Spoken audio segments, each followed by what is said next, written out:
ये कहानी है उन लोगों की जिनके अपने बोली पर यानी कि जो बोलते हैं वाणी जिसे हम कहते हैं उनके अपनी जुबान पे कंट्रोल नहीं होता है। ये कहानी उन लोगों के लिए है और इस कहानी से आप सीखेंगे कि कैसे किसी को भी कटु वचन जो है कड़वे बोल नहीं बोलने चाहिए। तो चलिए कहानी को शुरू करते हैं। तो किसी जंगल के किनारे एक गरीब लकड़हारा रहा करता था। लकड़हारा का नित्य दिन का काम था, उसकी जो लाइवलीहुड थी, रोजी रोटी थी, वो नित्य दिन जंगल जाता था। पर डे जंगल जाकर के सूखी लकड़ियाँ काटता था और बाजार में जाके बेच आता था। कभी कभी वो क्या करता था कि कुछ हरी लकड़ियाँ भी काट करके धूप में सुखा करके उन्हें बेच आया करता था। उनका गुजारा जो था जैसे तैसे चल रहा था। वो खुश था। उसके परिवार में उसकी एक धर्मपत्नी थी, दो बच्चे थे। वो लोग भी उसके जीवन यापन से संतुष्ट तो नहीं थे लेकिन खुश थे। कहते हैं ना कि कभी कभी कुछ ऐसा हो जाता है जो आप सोच नहीं सकते हैं और आपके जीवन यापन पे फर्क पड़ जाता है। तो ऐसा ही हुआ कुछ उस लकड़हारे के साथ। वो लकड़हारा जिस जंगल से प्रतिदिन लकड़ियां काट कर बाजार में बेचा करता था, उस जंगल में एक बब्बर शेर आ गया। बब्बर शेर, ऐसा आतंक मचा बब्बर शेर का कि वो उस गांव तो छोड़िए, उस जंगल के लगे आसपास के और भी जितने गांव थे सभी उससे बहुत डरने लगे। वो था भी बिल्कुल बब्बर शेर, भयंकर एकदम। तो लकड़हारा का मेन जो जीवन यापन का जरिया था वो उसी पे डिपेंड था। वो पूरी तरह से जंगल पे ही डिपेंड था कि लकड़ियां काटना, बाजार बेचना और अपना जीविका कमाना। तो जब तक उसके पास कुछ लकड़ियां शेष बची हुई थी, वो बाजार में बेच करके जीवन यापन किया। किसी से जब लकड़ियां भी खत्म हो गई तो किसी से कुछ क्रेडिट उधार लेकर के जीवन यापन करना चाहा, लेकिन ऐसे कितने दिन चलता, लोगों ने उधार देना बंद कर दिया। तो थक हार कर लकड़हारे ने सोचा कि जब मरना ही है तो जंगल में जाकर ही शेर द्वारा ही मार दिया जाऊं। इस तरह से मरने से, भूखों मरने से तो अच्छा है। तो वो कुल्हाड़े उठा करके, हालांकि उसकी धर्म पत्नी ने उसे रोका लेकिन वो नहीं माना और जंगल चला गया। जंगल गया, लकड़ियां काट करके और बाजार में बेच आया। उस दिन उसकी उस शेर से मुलाकात नहीं हुई। तो 2-3 दिन तक उसका काम चला। एक दिन जब वो लकड़ियां काट रहा था, काटते काटते उसे अचानक एहसास हुआ कि मेरे पीठ के पीछे कोई खड़ा है। जैसे ही उसने पीछे मुड़कर देखा तो देखा कि उसके सामने एक विशाल बब्बर शेर खड़ा हुआ था। उसकी आंखें पूरी लाल थी और पूंछ टेढ़ी हुई, तनी हुई थी। लकड़हारा समझ गया कि आज अंतिम दिन आ गया है। लकड़हारे ने शेर की तरफ मुड़कर हाथ जोड़ दिए और बोला कि प्रभु, मेरी जीवन ये जो है इसी पे डिपेंड है, मैं इसी से अपनी जीविका कमाता हूँ। तो शेर ने कहा कि तुझे डर नहीं लगा? जब मेरे डर से पूरे जंगल कांपता है, पूरा आसपास के सभी गांव वाले मुझसे डरते हैं, तो तुम नहीं डरा? तो बोला, हुजूर डरा तो मैं भी था, लेकिन मेरी पत्नी और मेरे बच्चे मुझ पे डिपेंड हैं, मुझ पे आश्रित हैं। मेरा धर्म है कि उनका जीवन निर्वाह मैं करूं। तो इस वजह से मैं लकड़ी काटने आ गया।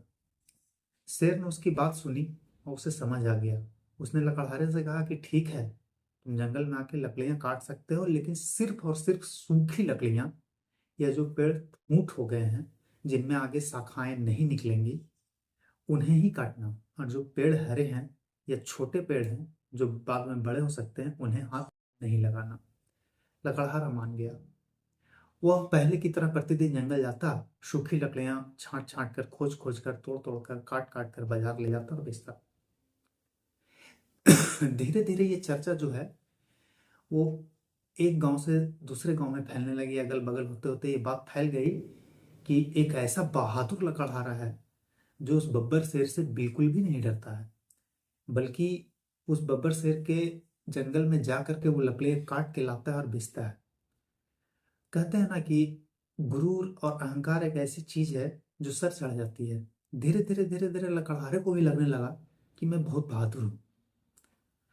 तो जब गांव वाले उससे पूछते कि तुम कैसे जाते हो और तुम्हें शेर से डर नहीं लगता, तो पहले तो वो कुछ मना कर देता था, लेकिन धीरे धीरे धीरे जब उसका अहंकार उस पर चढ़ गया तो कहने लगा कि वो शेर से तो मैं बिल्कुल भी नहीं डरता।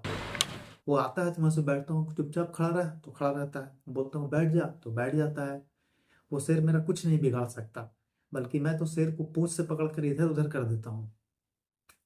और इसी तरह से वो जाता, लकड़ी काट के ले आता। एक बहुत ही पुरानी कहावत है कि दीवारों के भी कान होते हैं।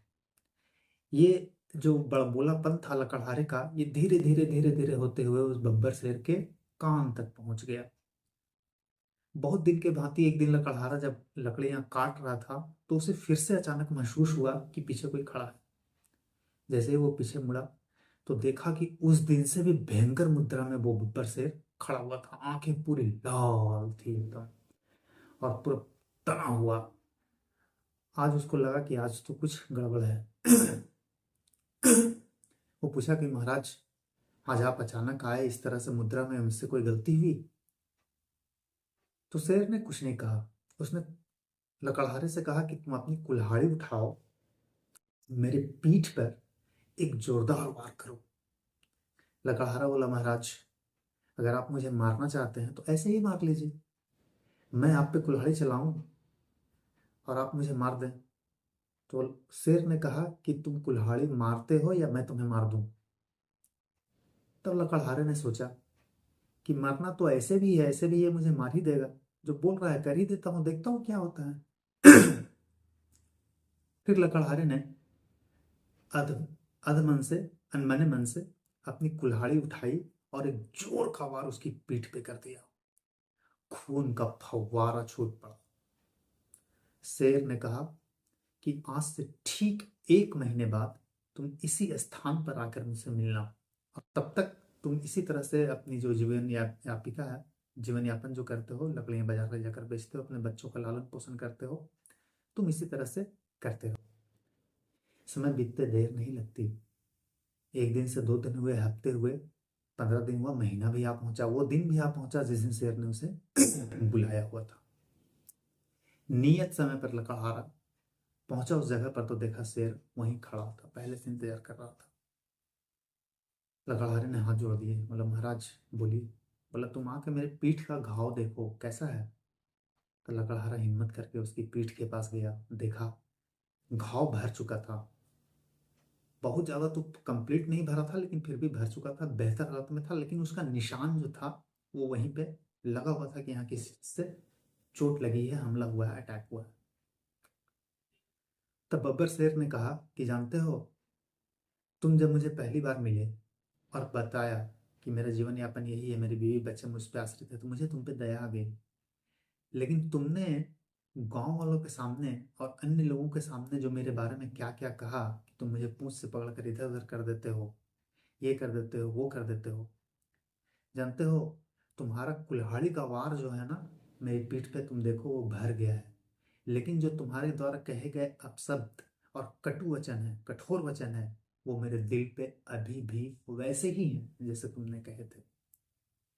इसलिए कभी भी किसी को कठोर वचन कहने से पहले, आपको कुछ भी गुस्सा हो, कितना भी आपका टेम्परेचर हाई क्यों ना हो, आप किसी को भी कटु वचन बोलने से पहले 10 बार जरूर सोचें। तो आपको कहानी कैसी लगी? अगर अच्छी लगी तो चैनल को बिल्कुल भी सब्सक्राइब करने की कोई ज़रूरत नहीं है। आपको कहानी अच्छी लगती है तो लाइक कीजिए, नहीं लगती है कोई बात नहीं। अगर आप अपने जो आपके रिश्तेदार हैं या आपके बंधु सखा दोस्त, उन्हें आप ये कहानी सेंड करना चाहते हैं तो व्हाट्सएप पे शेयर कर सकते हैं। लोगों को बता सकते हैं कि इस कहानी से हमें क्या शिक्षा मिलती है। इस वीडियो को देखने के लिए धन्यवाद। Thank you.